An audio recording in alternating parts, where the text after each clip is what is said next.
Hey folks, Ray from loveyourrv.com. Get a lot of questions about our desert boondocking. Different things like where do we take our garbage, how do we find boondocking spots and that. So a couple of years ago I wrote up a post, top 10 boondocking questions asked, sort of the top facts that I get questioned on. And I thought, why not make it into a video for people that watch on TV or on smartphones and don't want to go and read the post. I can just send them to the video. So here we go. My wife Ann and I both adore visiting the U.S. Southwest desert region every winter. We love the snowbird lifestyle, enjoying the plentiful sunshine, warm temps, and meeting up with our fellow RVing friends. There's no lack of terrific photography and hiking opportunities and gorgeous scenery to explore. Over the years, we've embraced boondocking, or some call it dispersed camping without hookups or services. Basically, just you and your RV self-contained in the wild. With boondocking, we find peace and quiet with ample elbow room. It's also, for the most part, extremely cheap or free. For us, every penny counts. Keeping things frugal keeps us in the full-time RV lifestyle.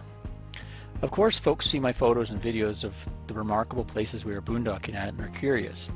As the blog and YouTube channel has grown, more and more articles and videos are about our boondocking adventures. Questions poured in. I thought it was a good time to publish a video answering the most common inquiries. So here are the top 10 questions I have about boondocking in the Southwest. Number 1, how do you find places to boondock? Basically, it boils down to utilizing a multitude of resources, mostly in the form of online maps and databases, smartphone apps, along with real-life word-of-mouth, and also I'll just end up calling up the local BLM office or visiting them and talking to a ranger to see where I can stay. The question is often asked, so often asked, I've actually written up a full blog post covering the entire subject and giving all the different resources I've used. So I'll put a link in the description to that if you're interested. Number 2, aren't you worried about your safety?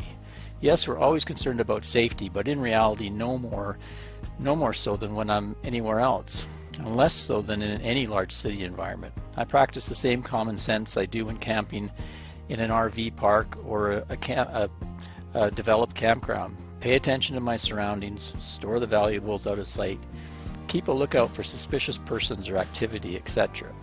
In my experience and from talking to many other boondockers, the odds of crime are fairly low. Statistically, the trip on the highways to the boondocking location is usually more fraught with danger than actually camping out in the boonies. Number 3, how many solar panels and batteries do I need? Impossible to answer without knowing your specific power requirements. My advice is first thing, install a quality battery monitoring system such as a Trimetric or a Victron, for instance. You can then accurately monitor how much energy used in a typical off-grid camping day. From what I see, there seems to be 3 common setups out there for boondockers. The minimal energy users, they usually have a small RV. They go with around 200 watts of solar, sometimes just portable suitcase type solar, and 1 to 2 batteries. They usually only need to power lights, a small computer, TV, tablet, phone, etc. and usually have a small inverter, such as like a 300 watt inverter is usually enough. Then there's the moderate energy users. That kind of is what we fall into. 3 to 500 watts of solar and 2 to 4 batteries. And usually they have a medium-sized RV using larger-sized computers and TV and maybe some kitchen appliances, and a 1,000 to 2,000 watt inverter. And then there's the bigger RVs, or the power pigs. They usually have 600 to over 1,000 watts of solar, 4 to 8 batteries. They're usually large RVs, like a large Class A or a toy hauler, and they're running satellite TV systems, maybe residential fridges or freezers, high wattage appliances, etc. And they'll usually have a 2 to 3,000 inverter or larger. Number 4, how do you stay connected out there? We stay connected via cellular. We have a smartphone, a cheapy pay and talk phone. Also have an older Verizon MiFi hotspot device, and we just installed a WineGuard Connect 2 on the roof. Each device is on a different carrier, AT&T, T-Mobile, and Verizon, giving us more options at grabbing a decent signal in the boonies. If I could only have one, though, I would pick Verizon. Overall in the Southwest, it's proven time and time again to have the best rural coverage, with AT&T coming in a close second. We also had a cellular booster installed on the RV for those times when the signal is weak, leading to poor connectivity and speeds. Our WeBoost 4G-X amp and outside antenna work wonders sometimes to turn an almost useless signal of 1 to 2 bars into a solid 4 or 5 bars, and giving us enough speed that we can, surf the web and get something done on the internet. The only places staying connected is a problem now is national parks or heavily mountainous terrain where the signal just can't get to. I'd say over 90% of our boondocking campsites we have a reliable connection these days. Number 5, what about snakes and scorpions? This is often asked. In my opinion, the fear of snakes and scorpions is overblown by folks that have never visited the Southwest in the winter. The fact is, some people do get stung and bitten, but the numbers are extremely low, especially in the cooler months when RVers are out boondocking. Usually the snakes and scorpions remain underground in their burrows, or they're hibernating, or they're just not very active at all because of the temperatures. In 7 full snowbird seasons boondocking down south, we've never even seen a live rattlesnake and only came across 2 scorpions. In fact, I've only ever heard word of a nearby rattlesnake sighting a handful of times. I've read most people that get bit by a snake are harassing it, drunk young males being the most common victims. Even so, whenever the temperature starts to get above 80 degrees for multiple days in a row and the nights are warmish, I get a little more vigilant about watching where I step and putting my hands. Better safe than sorry. Number 6, what about your dog?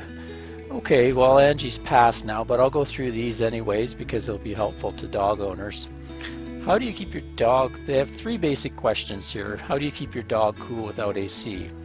Normally it's not a problem for us since we tend to migrate to cooler locations as the temperatures heat up in the springtime. If we do happen to get trapped somewhere during a mini heat wave, we stay with the dog and we make sure she has shade and water. Over the years I've gotten to know our RV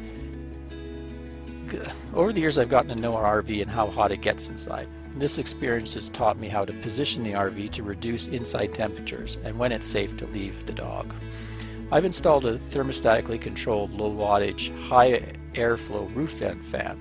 We turn it on and open a window beside the dog's kennel so she can get a nice breeze whenever we leave. We time our trips away to be in the early morning and the late day. Another tip is to leave a digital thermometer beside the kennel that records the highest temperature reached.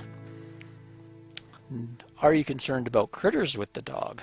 Somewhat, however, being a beagle, she always liked to wander, therefore I always had to keep her on leash with me in control of wherever she went, so she wouldn't wander off and get involved with a critter. Like I said earlier, snakes and scorpions are hibernating, but I do keep her snout out of any holes or burrows. My biggest concern is coyotes, since Angie was a smaller dog, so I was always mindful to leave her tied up outside and not alone. We never had an incident with wildlife. What about cactus and sharp rocks? When our beagle was younger and heavier and off-leash more, I was wary of sharp rocks cutting up her paws, but that was not the case as she aged and moved a lot slower. There was no problems with sharp rocks. Cactus is another matter and likely was her biggest threat. A snout full of needles wouldn't have been fun at all. In the desert there are many varieties of cacti. Some are worse for your dogs than others, with the top of the evil list being one called a cholla. Some of them even call them a jumping cholla because they seem to reach out and stick into you. The cholla cactus boasts extremely sharp barbed needles which are painful to remove. They also drop their arms and the wind blows them around on the ground. As they dry, they brown up and are difficult to see while hiking. It's not uncommon for a dog to get stuck in its paw. To remove, a tip is to use a fine-tooth comb. Thankfully, chollas don't grow everywhere and are confined to certain altitudes and regions of the Southwest. 7. Where do you dump your tanks and get water? The answer is a variety of places, such as truck stops, fuel stations, municipal RV dump stations, rest stops, and campgrounds. Usually found by word of mouth from fellow boondockers or looking up the city I'm closest to on the website sandydumps.com. I try to find a freebie dump first, but if I can't find one, I'll go to a pay dump or even go into an RV park. Generally, they'll charge you $10 to drive in and dump and fill. Number 8, is it safe to take my RV off-road?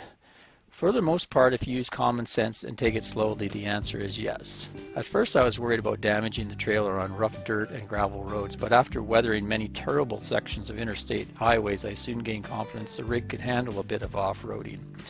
The smaller the RV, the more off-road areas are open to you. For us, the limiting factors are sharp dips and humps in the road, turning radius, and soft ground. Even with those limiting factors, there have been tons of areas to explore. Having a 4x4 helps, but isn't essential. We camped in many beautiful areas with our old two-wheel drive dually truck. Number 9, what do you do about garbage? Garbage disposal is one of the biggest problems for us. Some folks will burn it, but we aren't big fans of fires. What I do is I double bag it and store it in one of my truck's toolboxes. That keeps it out of the trailer so we don't smell it and the rodents aren't attracted inside. Most towns have a landfill site and will take a few bags no charge.